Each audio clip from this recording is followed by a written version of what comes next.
నమస్తే అండి, నేను మీ డాక్టర్ వెంకట్ బాసు.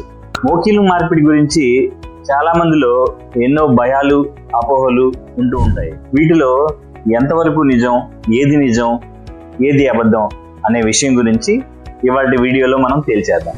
ఆపరేషన్ తాలూకు నొప్పి గురించి చాలా భయపడుతుంటారు. అంటే ఆపరేషన్ చేయించుకున్న తర్వాత ఈ సర్జరీ చాలా కాంప్లికేటెడ్ అని, ఈ సర్జరీ చేయించుకున్న తర్వాత నొప్పి భయంకరంగా ఉంటుంది, ఆ నొప్పిని తట్టుకోలేము, ఈ ఆపరేషన్ ఎందుకులే అని చెప్పి దాటేసే వాళ్ళు చాలా మంది ఉంటారు. కానీ ఇప్పుడున్న అనస్థీషియా ఎక్విప్మెంట్ తో కానీ, ఇప్పుడున్న అనస్థెటిక్ టెక్నిక్స్ తో కానీ చాలా వరకు నొప్పి అనేది లేకుండానే ఉంటుంది.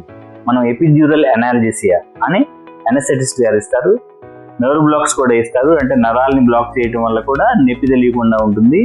చాలా నెప్పిరైజ్ సర్జరీ అనే చెప్పాలి. మిగతా సర్జరీస్ ఎట్లాగా ఉంటాయో ఇది కూడా అలాగే ఉంటుంది, కానీ చాలా భూతద్దనం చూసి ఇదేదో భయంకరమైన ఆపరేషన్ అని మాత్రం అనుకోకూడదు. లాస్ట్ గా ఈ ఇంప్లాంట్ యొక్క మన్నిక గురించి చాలా మంది భయపడుతూ ఉంటారు. 5 నుంచి 10 ఏళ్ళ కంటే ఎక్కువ పనిచేయదు, ఇది ఆర్టిఫిషియల్ జాయింట్ కాబట్టి అంతకంటే దీని నుంచి ఎక్స్పెక్ట్ చేయలేము అని. 5-10 ఏళ్ళ తర్వాత మళ్ళీ రివిజన్ సర్జరీ చేసుకోవాల్సి ఉంటుందేమో అని వెనకంజ వేస్తుంటారు. కానీ అలా కాదండి.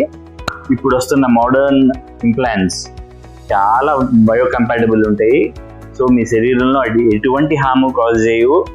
చక్కగా 20 నుంచి 25 ఏళ్ళు మన్నిక ఉంటుంది. సో మన్నిక గురించి ఎటువంటి అనుమానాలు పెట్టుకోకండి.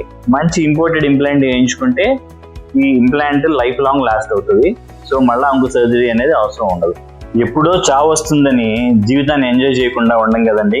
అలాగే భయంతో కానీ నొప్పితో కానీ జరగడం కంటే కాంప్లికేషన్స్, అపోహలు ఏమైనా ఉంటే వాటిల్ని మీ డాక్టర్ గారితో సందేహ నివృత్తి చేసుకుని, లేకపోతే నన్నన్నా సంప్రదించి వాటిలన్నిటిని తీర్చుకుని ధైర్యం చేకూర్చుకుని నీ రీప్లేస్మెంట్ చేయించుకుంటే జీవితాంతం రెస్ట్ ఆఫ్ యువర్ లైఫ్ చాలా హ్యాపీగా ఉంటారు.